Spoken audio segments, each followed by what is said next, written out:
Proyek satelit Kementerian Pertahanan, Kemhan, dengan Navayo International AG memasuki babak baru. Sebab ternyata, strategi membawa kasus ini ke ranah korupsi dengan menjebloskan mereka yang terkait kasus ini ke penjara di Indonesia, tidak membuat kasus berhenti. Berdasarkan putusan Arbitrase International Criminal Court, ICC, di Singapura, pemerintah berkewajiban membayar ganti rugi kepada perusahaan Navayo sebesar 24,1 juta dolar Amerika Serikat. Dan ini menariknya, apabila pembayaran tersebut tidak dilakukan, akan dikenai bunga keterlambatan sebesar 2.568 dolar per hari sampai putusan arbitrase ICC dibayarkan. Disampaikan Menteri Koordinator Bidang Hukum, Hak Asasi Manusia, Imigrasi, dan Pemasyarakatan, Yusril Iza Mahendra, di dalam persidangan disputa mengenai masalah pengadaan plotter satelit Kementerian Pertahanan pada tahun 2016, oleh arbitrasi Singapura kita dikalahkan dan kita harus membayar sejumlah utang atau ganti rugi kepada pihak Navayo. Kasus sengketa satelit Kementerian Pertahanan, Kemhan, Indonesia dengan Navayo International AG yang berujung pada ancaman penyitaan aset di Prancis merupakan isu yang kompleks, melibatkan aspek hukum internasional, diplomasi, dan tata kelola kontrak pemerintahan. Kronologi kasus. Pada 2015, Kemhan menyewa satelit dari Navayo International AG, perusahaan berbasis di Liechtenstein, untuk mengisi slot orbit 123 derajat bujur timur, BT, yang merupakan posisi strategis untuk komunikasi pertahanan. Kontrak ini bernilai 306 miliar rupiah, tetapi Navayo diduga hanya menyelesaikan pekerjaan senilai 1,9 miliar rupiah berdasarkan audit Badan Pengawasan Keuangan dan Pembangunan, BPKP, menunjukkan adanya dugaan wan prestasi. Namun, sengketa ini memuncak ketika Navayo dan Hungarian Export Credit Insurance Pte Ltd menggugat Kemhan di Arbitrase International Chamber of Commerce, ICC, di Singapura. Kemhan kalah, dan dihukum membayar denda ratusan miliar rupiah. Pada 2022, Navayo mengajukan eksekusi penyitaan aset pemerintah Indonesia di pengadilan Prancis. Pada 2024, pengadilan tersebut memberikan wewenang kepada Navayo untuk menyita aset Indonesia di Paris, termasuk rumah tinggal pejabat diplomatik RI Menkokumham Yusril Iza Mahendra, menyatakan bahwa penyitaan ini melanggar Konvensi Wina tentang perlindungan aset diplomatik, dan pemerintah akan berupaya menghambat eksekusi tersebut. Kontrak dengan Navayo pada 2015 dilakukan tanpa anggaran yang jelas, sebagaimana diungkap oleh Mahfud MD pada 2022. Proyek ini juga tidak memenuhi prosedur standar, seperti pembentukan tim evaluasi atau penetapan pemenang oleh Menteri Pertahanan, sebagaimana terlihat dalam kasus serupa, pengadaan satelit slot orbit 123 BT pada 2012 hingga 2021 dengan PT DNK. Audit BPKP menunjukkan Navayo gagal memenuhi kewajiban kontrak, hanya menyelesaikan pekerjaan senilai 1,9 miliar rupiah dari total 306 miliar rupiah. Namun, di sisi lain, Kemhan juga tidak membayar sesuai kontrak, yang memicu gugatan Navayo.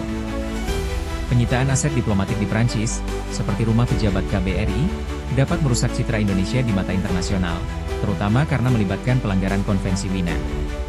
Hal ini juga dapat menjadi presiden berbahaya, di mana negara lain atau perusahaan swasta dapat mengejar aset negara di yurisdiksi asing, melemahkan perlindungan diplomatik global.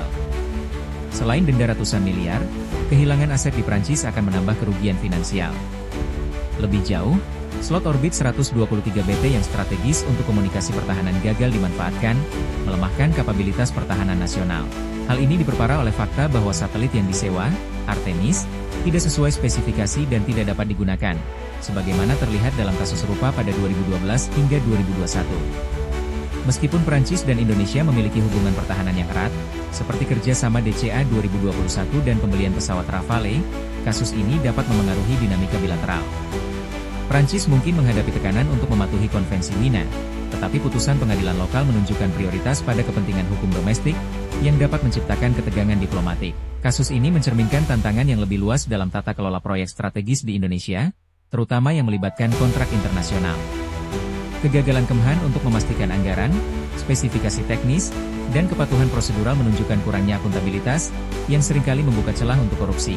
Seperti terlihat dalam kasus satelit orbit 123 BT lainnya, 2012 hingga 2021, yang merugikan negara 500,5 miliar rupiah. Di sisi lain, Navayo juga tidak bersih. Wan prestasi mereka menimbulkan pertanyaan apakah gugatan mereka murni berdasarkan hak kontrak atau ada motif lain, seperti tekanan finansial terhadap Indonesia. Secara geopolitik, Prancis tampaknya berada dalam posisi sulit. Meskipun memiliki hubungan pertahanan yang erat dengan Indonesia, misalnya, Melalui DCA 2021, pengadilan Prancis memprioritaskan putusan arbitrase, yang dapat diartikan sebagai dukungan pada kepentingan bisnis Eropa, Navajo. Ini menimbulkan pertanyaan apakah ada agenda tersembunyi, seperti melemahkan posisi Indonesia di slot orbit strategis, yang mungkin menguntungkan pihak lain di masa depan. Kasus satelit Kemhan ini adalah pelajaran mahal tentang pentingnya tata kelola, transparansi, dan kapasitas hukum internasional. Ancaman penyitaan aset di Prancis bukan hanya kerugian finansial, tetapi juga pukulan terhadap kedaulatan dan citra diplomatik Indonesia. Pemerintah perlu bertindak cepat dengan pendekatan hukum dan diplomatik untuk menghambat eksekusi, sambil mempercepat proses pidana terhadap Navajo. Di saat yang sama, reformasi sistemik dalam pengelolaan proyek strategis harus menjadi prioritas untuk mencegah kasus serupa, memastikan bahwa teknologi pertahanan seperti satelit dapat benar-benar mendukung keamanan nasional tanpa menimbulkan kerugian yang lebih besar. Menurut kamu gimana guys? Apa yang harus dilakukan pemerintah dan bagaimana penyelesaian kasus ini? Silakan tuliskan di kolom komentar. Jangan lupa like dan subscribe agar kamu tidak ketinggalan informasi terkini dari Republik Digital.